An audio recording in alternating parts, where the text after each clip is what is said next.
Good morning, church. Morning. As we gather in the presence of the Lord today, let us prepare our hearts and remember why we are here. Dili lang because it is a routine, dili lang tungod it is Sunday, but because we are committed to the one who's been faithful through us in every season in our lives. I'm requesting everyone to please rise. Commitment to Him isn't always easy, but it is doable. It brings happiness to God, and above all, we are drawn closer to Him. Choosing Him daily is a way for us to commit to Him, even when we are experiencing struggles, disappointments, and uncertainty. I hope we are able to choose to commit to God no matter what happens. And when all else fails, I hope we remember it is God who made our life worthwhile. So today, we can lift our hands together, offer our songs to God as a promise that we are once again committing our life to God. Brothers and sisters in the Lord, let us honor our God and offer these songs of worship.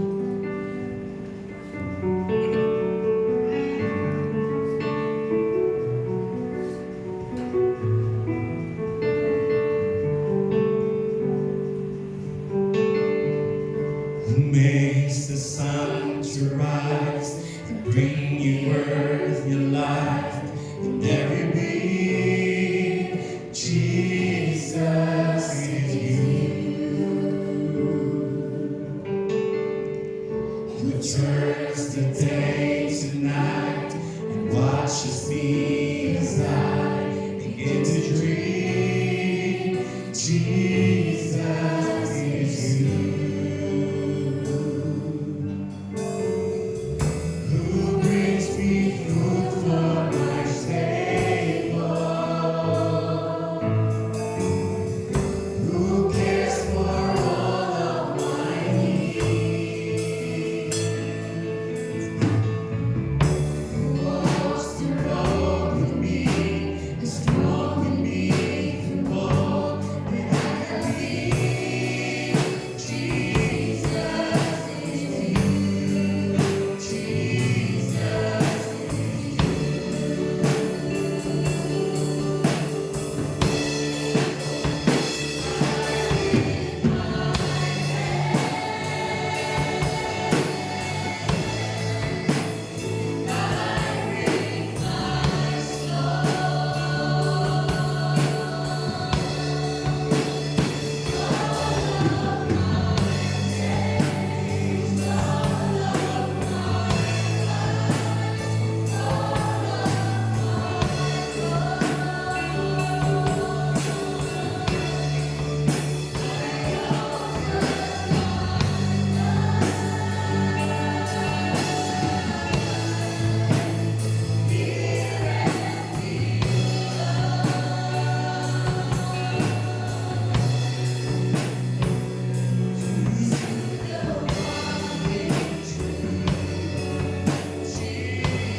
Who sees my brokenness and carries me when I'm feeling weak?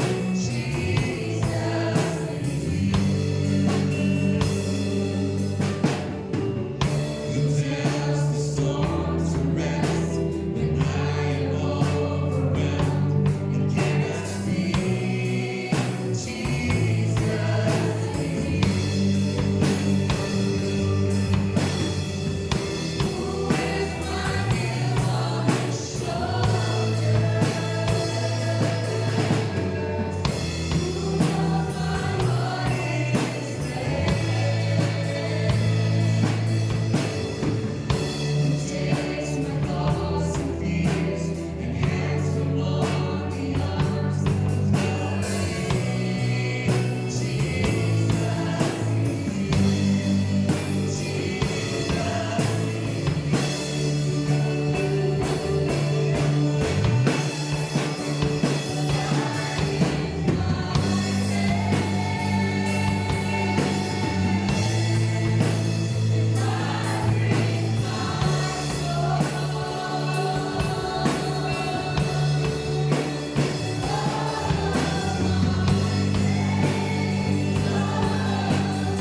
victory we experience ultimately points back to God, who is always the same yesterday, today, and forever. In life, there are moments when God answers our prayers quickly. But there are also seasons when He invites us to wait. And in the waiting, He strengthens our faith and teaches us to depend on Him more. And whatever we go through, we know that God is faithful. His steadfast love never fails, and His plans are always for our good. So as we continue to worship God, let us choose to trust Him always. If you're waiting for healing, redirection, restoration, or a breakthrough, let this song be our prayer today. Lord, I will wait for you because I know you are faithful. Let us continue to worship God by singing these songs of worship together.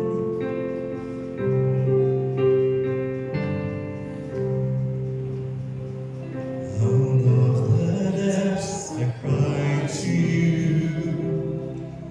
In darkest places I will call.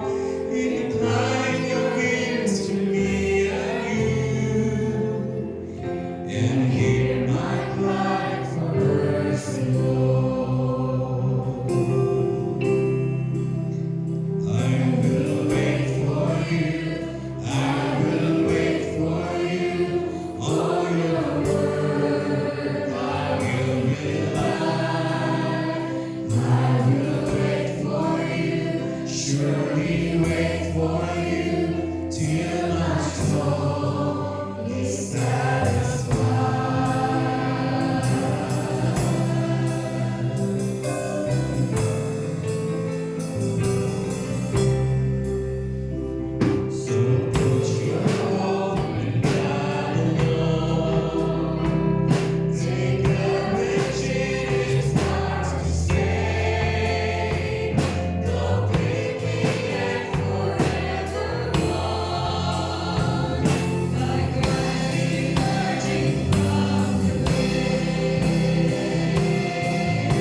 If of praise is Jesus my Redeemer, there is no more for heaven now to be. He is my joy, my righteousness and freedom, my steadfast love, my deep and boundless peace. To this I call, my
all, let us pray. Heavenly Father, thank you for the gift of grace through Jesus Christ. Lord, thank you because you are our joy, our strength, our peace, our all in all. Lord, as we continue to worship you, help us to depend on you, O God, and trust you in every seasons of our life because we know you are always there with us, O God. Lord, thank you for the forgiveness and freedom we have through the cross. Lord, continue to renew our hearts to faithfully follow you, that our lives would be an example by your grace, O God. And Lord, let us realize every day that it is not on our strength, O God, but it is you because you are our hope, our joy, O God. And Lord, as we reflect by day, O God, I pray that you will continue to bless your children, O God. Our hope is only Jesus, and to you alone all the glory now and forever. In the mighty name of Jesus, we pray. Amen and amen.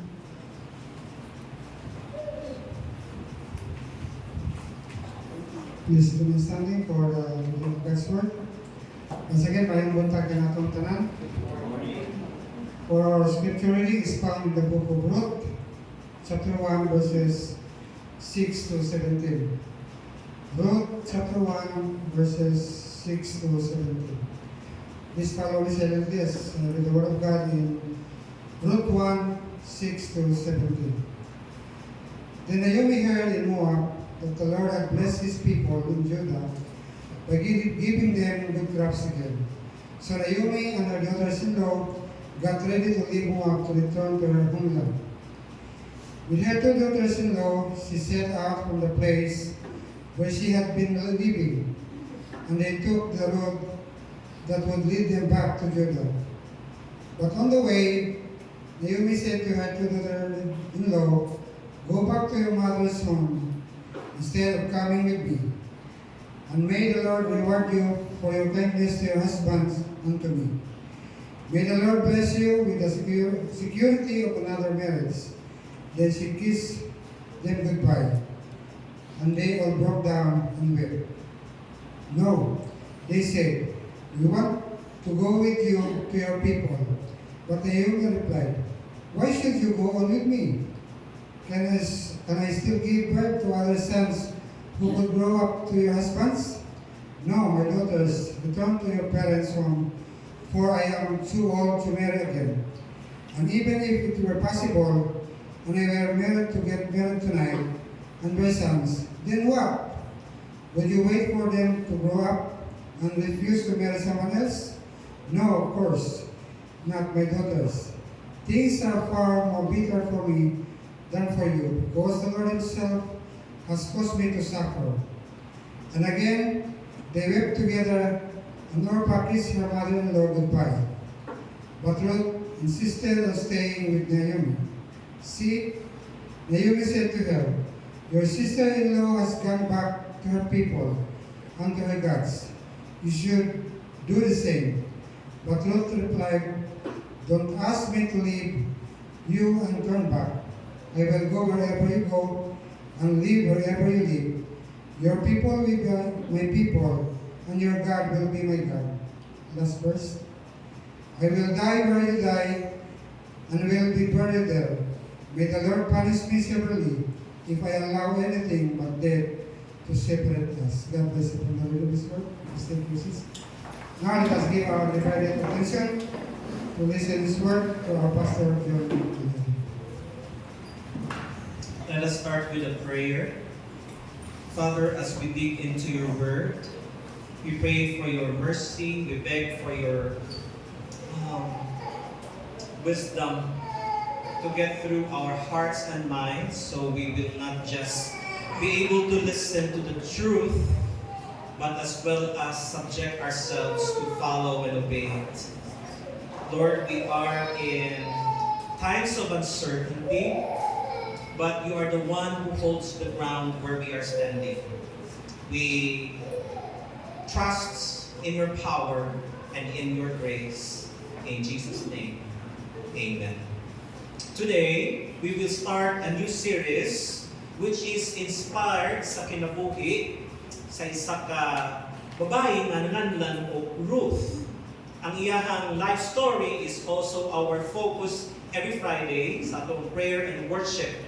Still, sa ilawang gyapon sa Beyond Faith series, sa part 25, ato ang tan-awon ang commitment ni Ruth. Ang pangutana din nga naman naa siya'y ing-ana na klase ng commitments.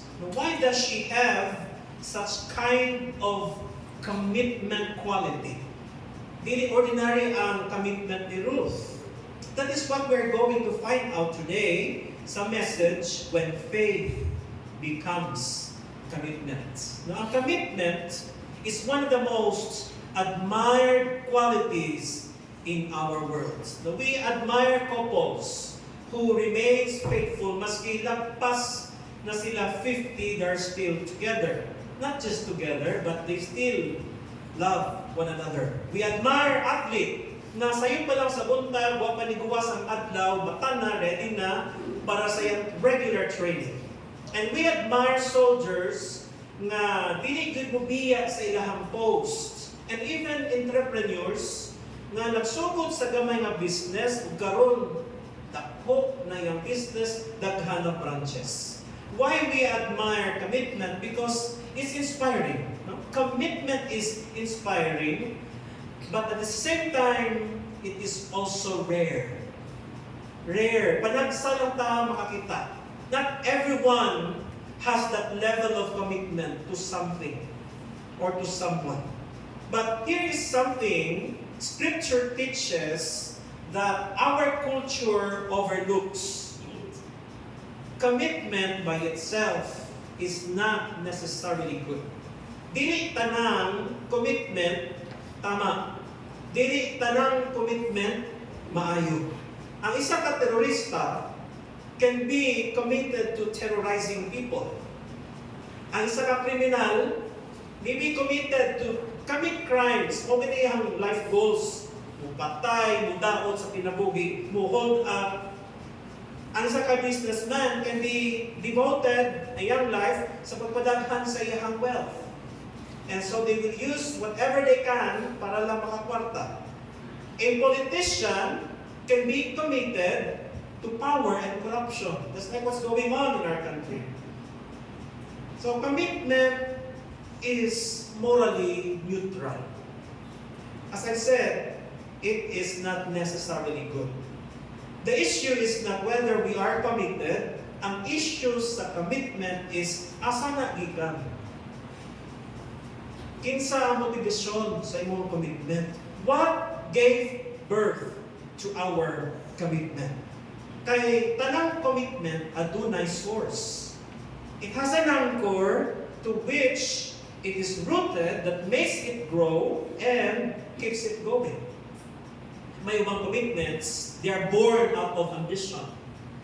May uban born out of fear. May uban born out of pride. While some are born out of selfish desire. Nga man committed siya sa ingana for self-gain. For namesake. But there is only one kind of commitment that the Lord honors. And that is what we call holy commitment. And holy commitment is born from faith in God. Tanan kita ng mga believers, we have all the potentials to commit to God in a holy way. Now, that is why Ruth's story, it's not just about commitment. At first, it is a story about faith. No? Dagan sa mga sermons, nagsugod sila sa loyalty ni Ruth, but Scripture begins somewhere deeper. Before si Ruth nag-commit sa iyang life sa Ginoo ni Naomi, she entrusted her life to Naomi's God. O ganyan giuna. Commitment was never the roots. The root was faith. Ang ugat sa commitment is faith. So commitment simply becomes the fruits of faith. And that is what we call holy commitment. Kaya kung ang commitment ang naging ugat, then Christianity is only about performance-based. You pray harder, you serve harder, you pray harder, you worship harder, but the root is faith. And so Christianity becomes about seeing God strongly. The stronger our faith becomes, the stronger our commitment naturally grows. So, as we study Ruth, sa tuwang Friday service, natay duha ka definition na naporma. The first one is that commitment is a covenant decision to remain faithful to God even when the future is unclear and the cost is high. This is derived from the life story of Ruth. Pareha sa tuwa, maskin kulba ta, ato gyapon ta sa church, no? Salamat sa Ginoo karon kay nawala na ang kurog-kurog sa akong lapalapa kay last Friday mas gatinto ko din ha. Although wala namang kulba, pero ma-feel na ako murag kakurog, no? Murag nag-vibrate ang kalibutan. That's what we feel sometimes. Another definition, commitment is staying where God wants you to be until God Himself tells you otherwise. So, base sa definition, what makes Ruth's commitment kaparehas sa faith ni Abraham, ni Moses, ni Enoch is kung asa nakaangkla, nakaugat ang iyang commitment. And that is to the Lord God Almighty. Holy commitment is defined by who you are anchored to. And the object of that commitment is the Father. Kung gikan sa Ginoo na nga faith, then it's a holy commitment. Pero kung it has nothing to do with God's agenda, it has nothing to do with kingdom purposes, then questionable ang imong commitments. Ang opening chapter sa Ruth, kung basahon nato, isa niya sa mga saddest scenes in the Old Testament. Nakakalungkot na eksena na kung saan si Naomi, namatayan siya bana, ug duha ka anak. So, ang eksena, makita nato ang tulog ka widow, walay bana, walay asawa, walay bana, and then naa sila sa crossroad. The road will lead, one road leads to Bethlehem and one road leads to Baton Moab. And this is more than just a geographical crossroad. Where they are standing that time is a spiritual crossroad. And something remarkable becomes visible. Makita nato as we read, every person in this story had some degree of exposure to the God of Israel. Kaya lang, bawat isa sa ilaha, lahi-lahi ang ilahang response. Babasa nato si Elimelech, ang bana ni Naomi, kaila siya sa Ginoo, aware siya sa covenant, he encountered God, but during famine, he chose comfort. Mas gipili niya, mas gisaligan niya ang land sa Moab kaysa sa promised land sa Ginoo. Naomi, kaila siya sa Ginoo, she walked with him for years. Kaya lang, when suffering came, gusto giingon ni Naomi, ayaw na akong tawagan Naomi. Just call me Mara, because the Almighty God has dealt with me bitterly. Kaila siya sa Ginoo, but nag-struggle siya sa pagsabot sa Ginoo because of her circumstances. Orpah, isa sa mga daughter-in-law ni Naomi, naka-spend time sa ilaha. I believe na-expose po siya sa Ginoo, sa worship, sa prayers ni Naomi. But at the end, she did not committed her life to Naomi's God. But there was Ruth, same ang circumstance ni Orpah, the same grief, the same opportunity to turn back, na muuli sa ilaha, but Ruth chose to continue walking with Naomi and his God. Why? Because somewhere, during those years, sa tahanan ni Naomi, Ruth came to believe that the God of Israel was the true God. So, kana nga faith nga nakit-an ni Ruth sa life ni Naomi, mao ang nagbago sa iyang perspective sa kinabuhi. Ang tragedy sa chapter 1, no, sa Ruth chapter 1, it's not because lack of exposure ang mga tao sa Ginoo. The tragedy is that exposure does not always become commitment. Many of us are exposed to the knowledge of God, but only a few decided to commit. Many people today are exactly like that. Kabalo sa gospel, kabalo sa scripture, musubi pa nga, memorize na akong Bible, back to back, nabasa na ko na. No? They go to church, they sing the song, they appreciate Christian values. Kaya lang, kung kutob lang ka sa admiration, pero hindi naging allegiance to the Lord, then that's not commitment. Sometimes, exposure has never become surrender to some Christians. Many Christians are knowledgeable of their faith, but it has never become a holy faith to them. And faith has never become commitment for them. That is the question that Ruth might ask sa Toa kung buhi pa si Ruth.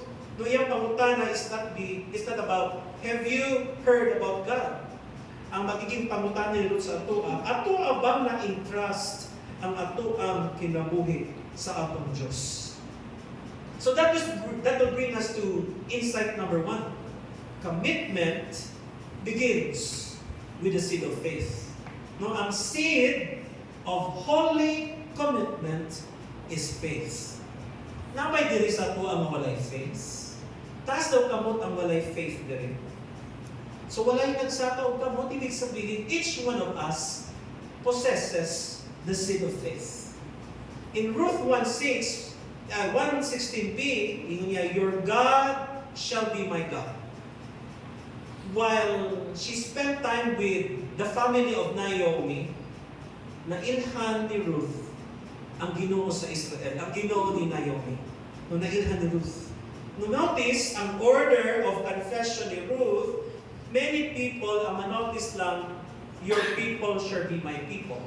But bago si Ruth nagsulti about her belongingness sa katawhan ni Naomi, she speaks also about belonging to Naomi's God. So ang iyang relationship with Naomi, it rests deeper. Nisabay siya kay Naomi, nagpapilit siya kay Naomi, not because kay naluoy lang siya, not because kay iyahang mother-in-law, but because he believed in the God of Naomi. So, her relationship with Naomi is a decision of her faith in God. So, faith comes first, and then commitment second. Holy commitment starts with faith. Diba kung ikaw magminyo, asa nag-una, kasal o ilhan mong tao? Ibon sa nimong tao. Diba kung na yung pataka, random niya may tao muluhod sa imo pakasli ko, musugod mo, yes, baka dayon? Hindi, wait. So, kinalahon sa nimong tao before you commit. That's also with our faith story, our faith journey. Before ka mo obey sa Ginoo, gitukuhan sa nimo siya.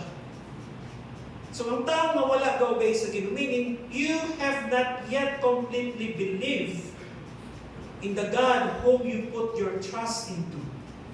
Before ka mo surrender sa isa ka tao, nasa trust. Trust should come first. So that is true throughout the scripture. Si Abraham, he believed God first bago siya nigawas in the land of Ur and followed Christ or followed God. Moses believed God first before gidala niya ang iyang makatawan out of Egypt. Peter believed God first, then iyahang gilimtan o gitalikdan ng iyang fishing nets.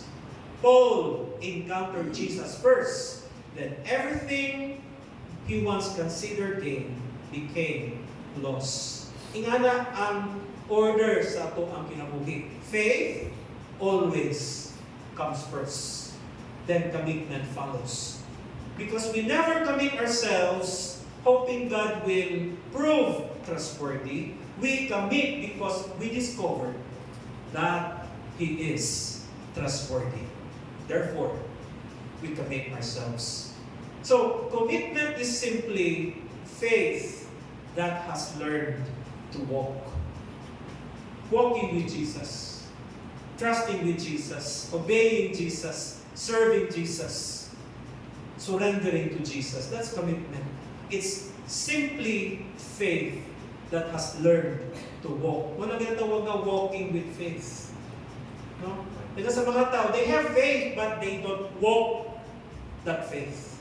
So, a lot of people today, they can state doctrines, memorize scriptures, they attend services, but few have encountered Him.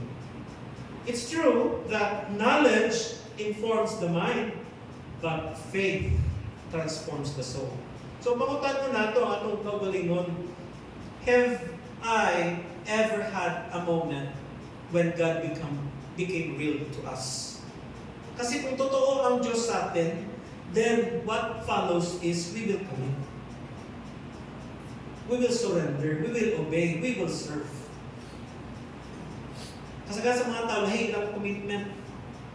It's more on financial problem, it's more on kadaghanay views. Maski nag-earthquake, pilit yung gilga i-video. Maski kapurog ng kamot, talalang na ika-reels. Eh, sayang pa ng reels. Kaya makakwarta pa ni. Many Christians are exhausted because they are trying to produce commitment through willpower. I need to pray more, I need to serve more, I need more discipline. Tama man, but they are not the roots. The deeper question is, how big is your vision of God? Because kung anak ka lawong, anak ka lawak ang inyong understanding sa Ginoo, momentarily, eventually, you will commit. How much do you know God that you can afford to entrust your life to Him? Sa pila ka tuig nga gispendi ron sa iyang umagad, nailhan niya ang Ginoo, and so she was able to state, your God will be my God, your people will be my people. So the stronger your confidence in God's character, the stronger your commitment naturally becomes. Ang commitment nato kung mahina na, it only shows hina po ng ato ang faith sa Ginoo. Not because we need more determination, but because we need a greater vision of God's greatness. People who committed to God realize how great God is. Ganun may mga tao nga, musulong, may sa mission field, maski wala pa'y assurance kung paano sila suportahan sa Ginoo because they have greater vision of God's greatness. Insight number 2. Faith reorders what we value. In other words, faith reorients our lives' priorities. In Ruth 1:16, ingon ni Ruth, your people shall be my people. So ang faith, it does not just add God to your life, it rearranges the whole life. Dati, kung wala panahirhan ni Ruth ang Ginoo, ang Moab, kung asa siya gikan, is a representation of her security. Kaya naman dito yung pamilya, na dito yung kultura, everything familiar was there, even the God of Moab was there. But, after faith, after encountering God, God became her security. Notice what had not changed. When she chose to follow God, she was still poor. Widow lang gihapon siya. Look siya love life. Wala pa gihapon siya anak. Uncertain pa gihapon ang iyang kaugmahon. But she is sure that the God he follows is the way. Now, Ruth's faith taught her to value God more than the God of Moab.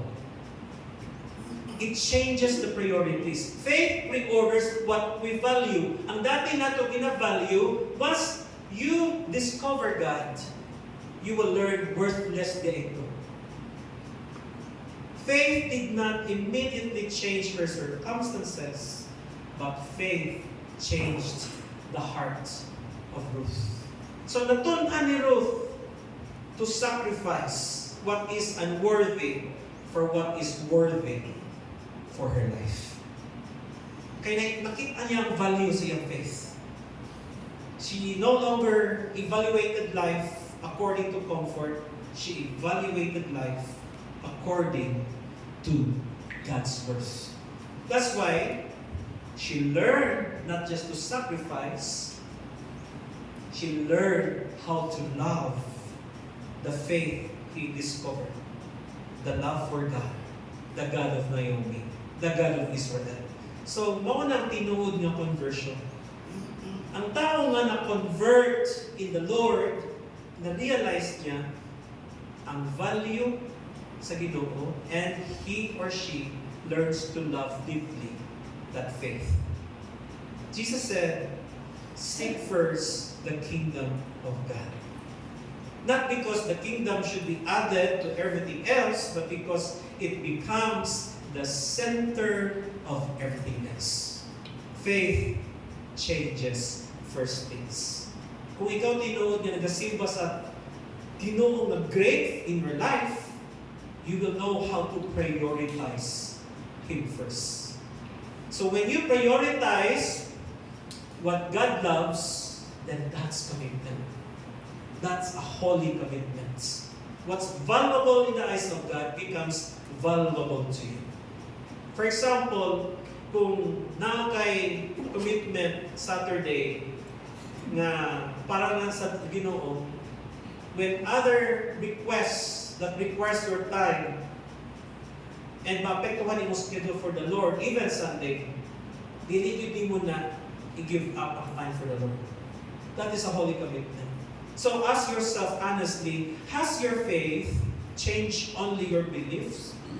Or has it changed your priorities?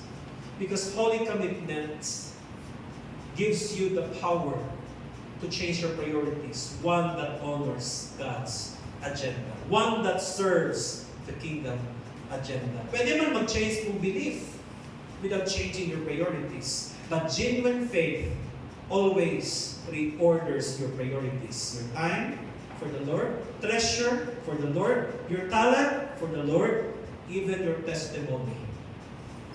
Meaning building your life journey for Christ. Third one, faith demands a decision. So nanay seed, bawat isa may seed of faith. And once the seed grows, you realize the weight, the importance, the priority in your life. Now, faith demands a decision. In Ruth 1:15 to 18, makita natin ang conversation ni Naomi sa duha niya ka mga daughter-in-law. Ang iyahang pabalik-balik na instruction, go back. Go back to your family, go back to your land. No? Both women cried, both women loved Naomi, both women heard about God, both begin a journey, but only one continues. Gano'n man nagpadayon si Naomi o si Ruth with Naomi? Because she learned how to surrender. Hindi man exposure ang problema. Kaya daga sa mga tao na expose man sa kamatuoran sa Ginoo, but only a few surrendered because of that exposure. Si Orpah, she was moved, but si Ruth, she was transformed. Si Orpah, he admired the faith, she admired the family, but Ruth did not, wala na siya na-admire, but she entrusted her life to Naomi and to Naomi's God. Orpah believed enough to begin, but Ruth believed enough to continue. So this is where many people remain. They respect Christ, They admire Christianity, they appreciate the church, but as I mentioned earlier, admiration has never become an allegiance. Now, tinuod nga tao na commit sa Ginoo is an ally, kaalyansa ng Panginoon. That's why you commit, because you call yourself an ally to God, not to anyone else. We only become an ally to God. Ruth never merely confessed, I believe your God exists. Unsang confession ni Ruth? Unsang iyang statement? Your God shall be my God. Dili ni siya bababaw lang na statement. This is a covenant language. Meaning, naintindihan niya kung saan ang covenant relationship sa Ginoo o sa iyang mga katawhan. This is also about ownership. Naintindihan ni Ruth ang iyang posisyon o ang iyang calling in the Lord. And this is also about surrender. Meaning, she will entrust everything to the Lord. Whether dili niya makita sa ang coming, as long as she believes she is on the right way, on the right track. And that is about faith becoming commitment. Bawat tao na nakadungog sa gospel eventually arrives at same crossroad. Faith always demands a response. In other words, faith must be activated. It must be alive. It must be active. Diba ako sa inyo ni James, faith without work is dead. And work is what? Response. That is our response to our faith. If you don't work for Christ, if you don't serve Christ, if your heart, mind, and soul is not connected to Christ's agenda, that means you are not committed. That means your faith is not your priority. That means faith is not valuable to you. Faith should not stay suspended in neutrality. Ang crossroad, ano na duwa ka direction. Either you stay or to go. Kaya lang, if you have real faith, you have no option to stay. You must go. Faith becomes commitment the moment you decide that there is no going back. That I will become the person that God designed before, a servant and an advocate of His kingdom. Musunod ta sa Ginoo, not because the road is easy, not because makita nato asa ta padulong, but because you have seen enough of God to know He is worth every step. Kaya ang ato ang pagtuo was never intended to remain an idea. It was always intended to become obedience. A believer is a person who has decided to follow. That's why tawag sa ato believers. Believers are people who have decided what? To follow Jesus. And one word for that is commitment. Commitment to share the gospel, commitment to carry the agenda of God, commitment to follow the footsteps of Christ. And this will lead us to point number 4, commitment is faith that keeps walking. Walay unong-unong, walay give up, walay quitting. You just keep walking. Because commitment keeps walking. Na-remember na ako itong advertisement sa Energizer, katong bunny. Buto, naptan pa na ninyo. Ang Gen Z, diba kita ang Energizer, kung gamito ng battery, o sa ginahin mo sa bunny, it keeps going and going. That's commitment. No? Everything Ruth does sa chapter 2, kutog sa chapter 4, it can be traced back to one life-changing confession sa iyang commitment. When she said, your God shall be my God. That single declaration, mao ang nag-change sa direction siyang kinabuhi. Hindi siya umurong.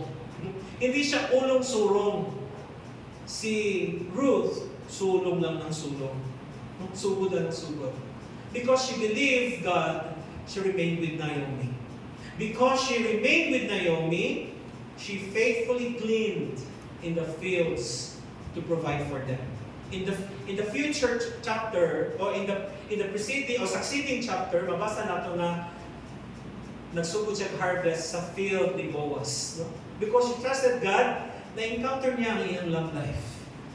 Hindi niya na-meet si Boaz. Because she continued to walk with God, then God brought Boaz in her life.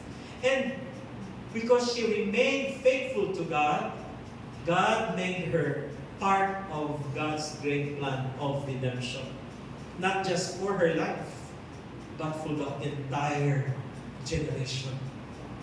Everything that happens later in the story, nagbunga na tungod kay nagkabit siya sa Ginoo because of the simple faith. Notice, usay na-observe ni Naomi sa Ruth 1:18, ang nakita din ni Naomi kay Ruth, she was determined. Walang atrasan na to. Determined.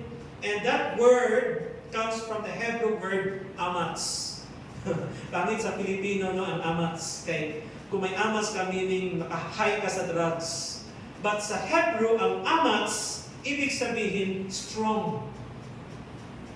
He has a strong decision, steadfast decision, firmly determined.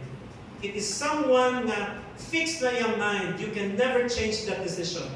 That is the picture of Ruth. When she said, your God will be my God, diretso na ni. Wala na ibalikay.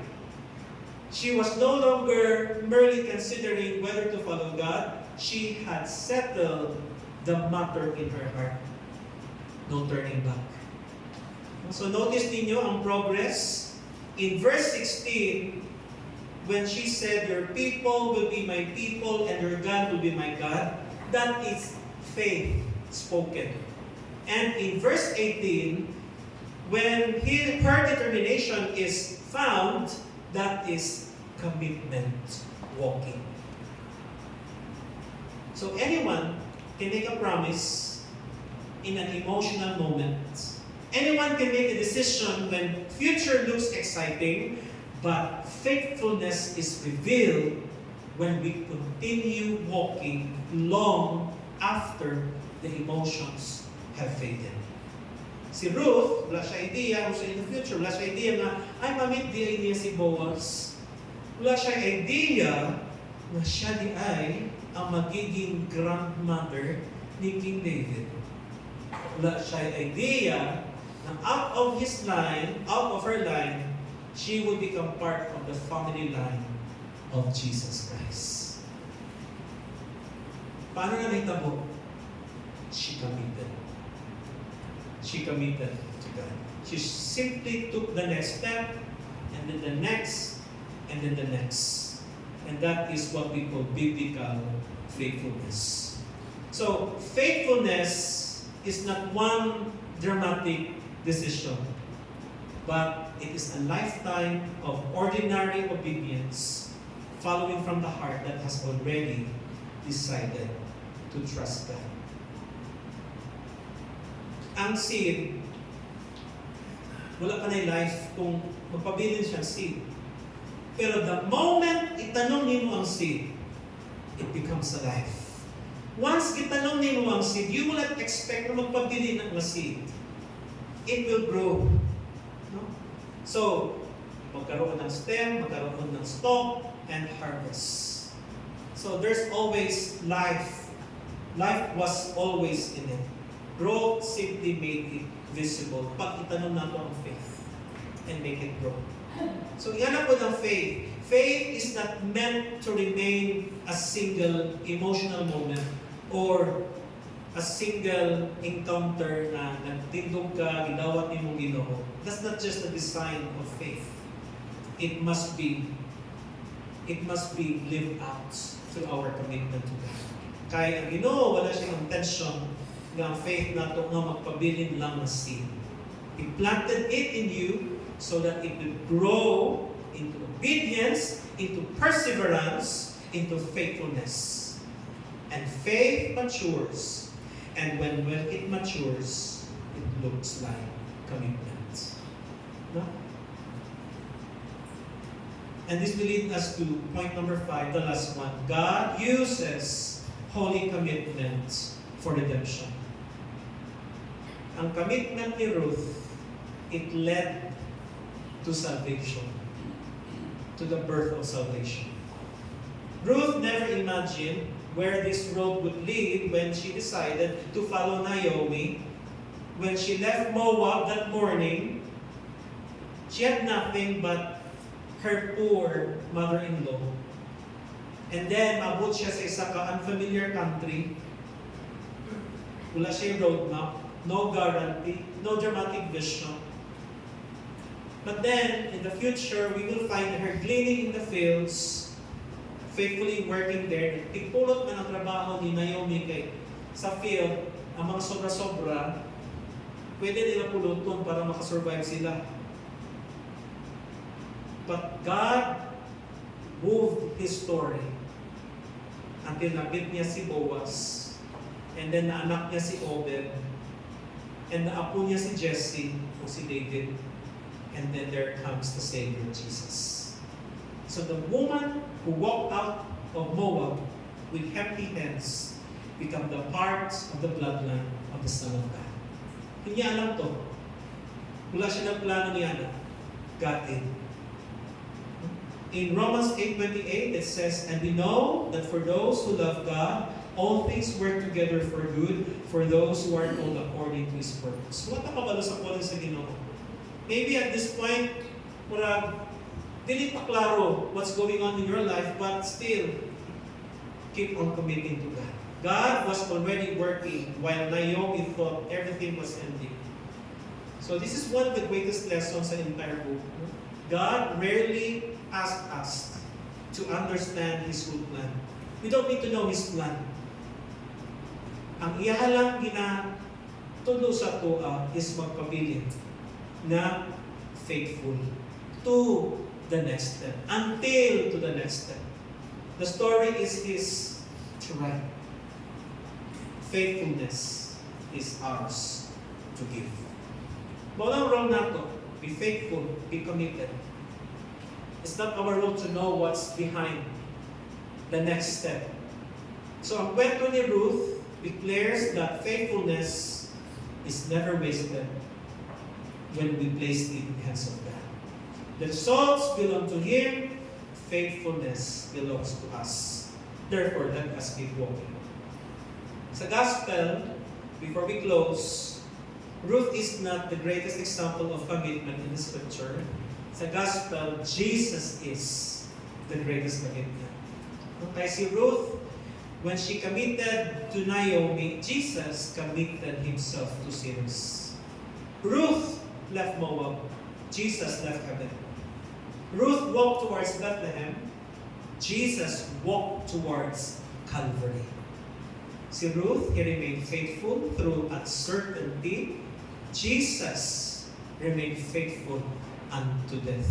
Even death on a cross. So wala kita luwas tungkol sa atong commitment sa Ginoo. We are saved by God's commitment to us. Again, ang Ginoo na siya covenant commitment to us. A commitment made before we ever believed. So, ang commitment nato sa Ginoo is valid and real, and it matters. So, the question before every one of us is not, have I heard about the gospel? It's not about, do we believe in God? The question is, has my faith become commitment? Tanan ka mo, I believe, na mo'y faith. The question, are you committed to that faith? Because every holy commitment begins with one confession, your God shall be my God. So if He is your God, commit to Him. Maybe kita na may mga pag-aalinlangan, but the fact that God has always showed us His faithfulness in giving us grace and kindness every day, let us not doubt Him. So, remember, the measure of your faith is not merely what you confess with your lips, but what you continue to follow with your life. So what is commitment then? Holy commitment is faith that has matured into lifelong faithfulness. Nindot na paminawod nga, faithful ka nag-join sa fellowship, but nindot pagid ng faithful ka na nag-serve in the body of Christ. Faithful ka na nag-serve sa agenda sa Ginoo.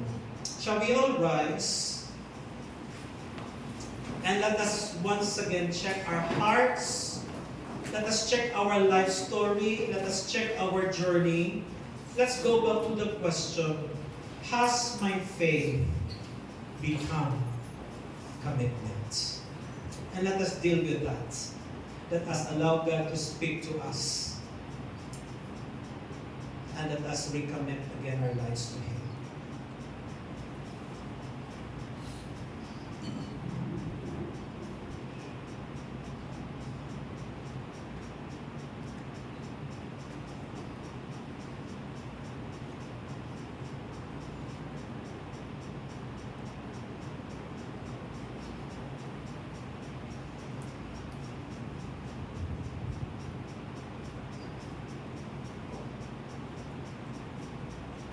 Heavenly Father, I really don't know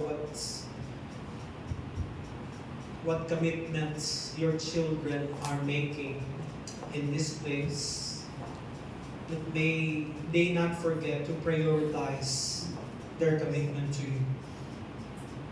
Sometimes we are tempted to make commitments for our own gain, for our image, for our comfort, for our advantage, but not yours. Help us to see your worth more than ours. Help us make decisions that will glorify you, O God, as you are our Father. May we learn to value the faith you have planted in our hearts. Make it grow and make it fruitful as we will be spending the rest of our lives walking with you faithfully, advancing your kingdom. In Jesus' name, amen. Magaling ito naman.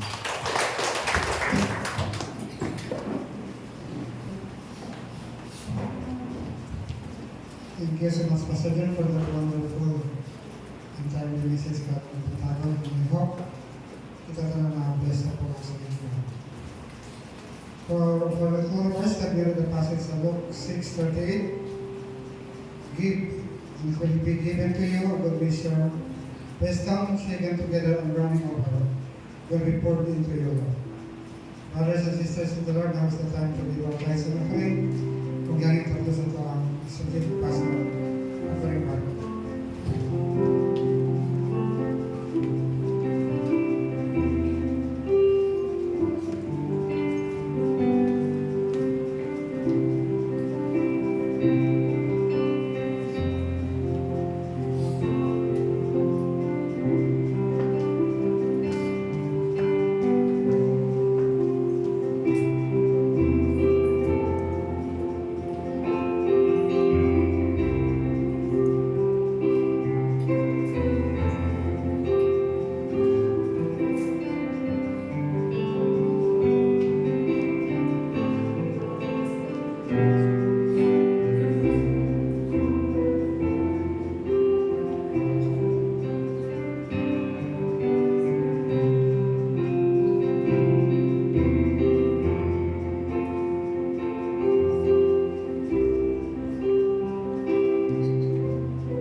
At this moment, let us also remember ang atong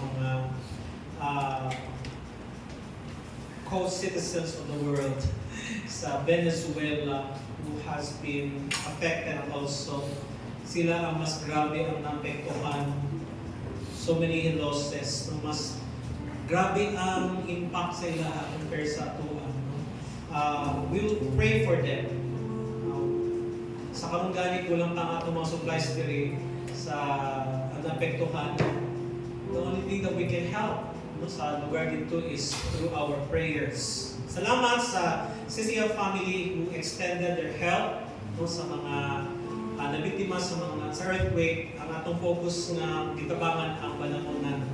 So praise the Lord for that. Na ako'y naghatag o mga cash. Ako nag-turn over kay Sarlene. Sa karon na po'y ubang needs sila para sa ilahang uban pang nga kinahanglan dito. Kay kabalo ko, nga dili na ni 1 month na sutin after 1 month maka-recover na no. Kung napatay, kung up to 3rd batch pa, then just come here freely and i-drop down dito sa church kung sa panyong mahatag dito. And better yet, i-contact nato na po si Brother Hannibal, no, si ang taga dito sa kinahanglan nila so that we can still send our support. No? Ang balay po dito nila, Sister Jover, no, na dako tung ikalino, tung ikaduha, nag-post si Iles na pati ang kusina nila at umpag na po. So, kita, kaning shake, reminded ko din sa ito ang asa ta nag-commit. Kung sahay, ang i-invest na to, isa-isa ng kalino, in just 1 minute, tapan. Wala. Therefore, we must invest more time on where God is bringing us, no, to give our, again, time, talent, treasure, and our testimony for the Lord. And I also encourage you to really reassess our lives. Kaya yung mga nahitabo ron, yung mga linog, wala yung certain thing nga nihunong na. And kung tanawin pa, paminaw na ito ang news, expect more down. So, I think it's time to reassess. Kung tinanong na yung tatong kinabuhi, pangit kayo nga, naglinog na, nagkapamalikas pa ang mga tao, no? You're doing something bad, so it's time to reassess and decide to do what is right and good in the eyes of God. So we all rise and let us sing our closing song.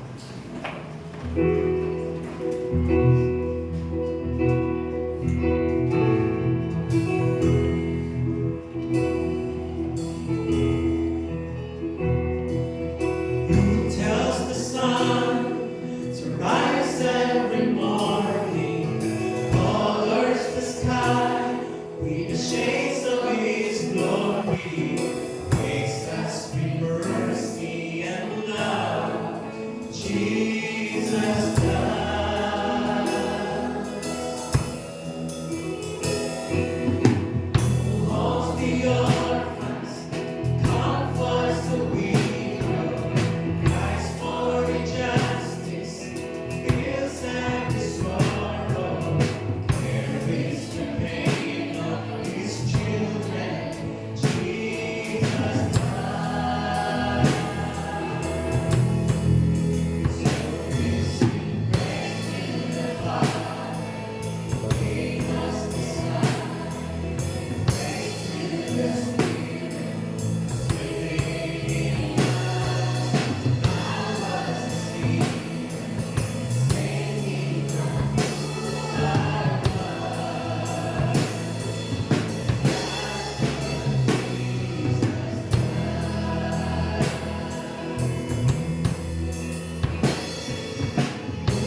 into the news or look into the reports around us of what happened to our land in Mindanao, the earthquake is still grace.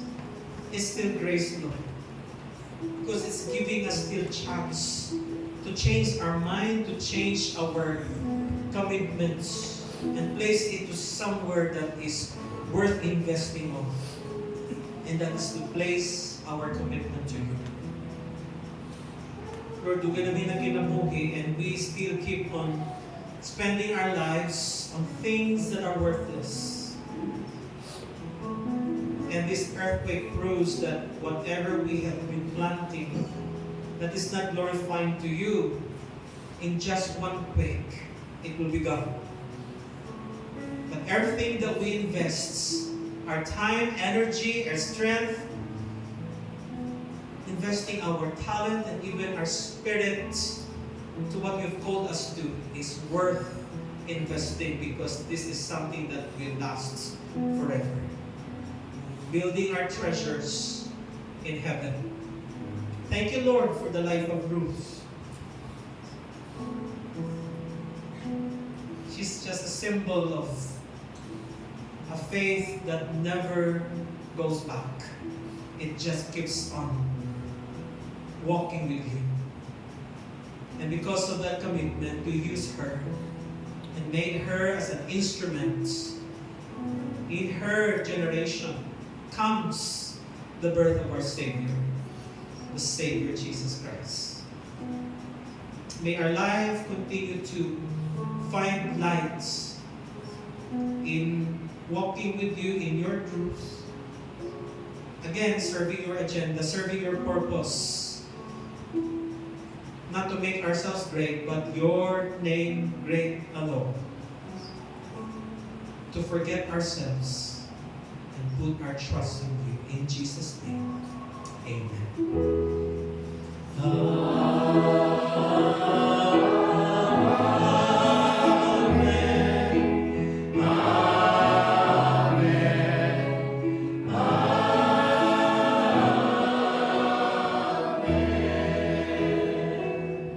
Good morning. YBM and HS1 Night Fellowship is prepared.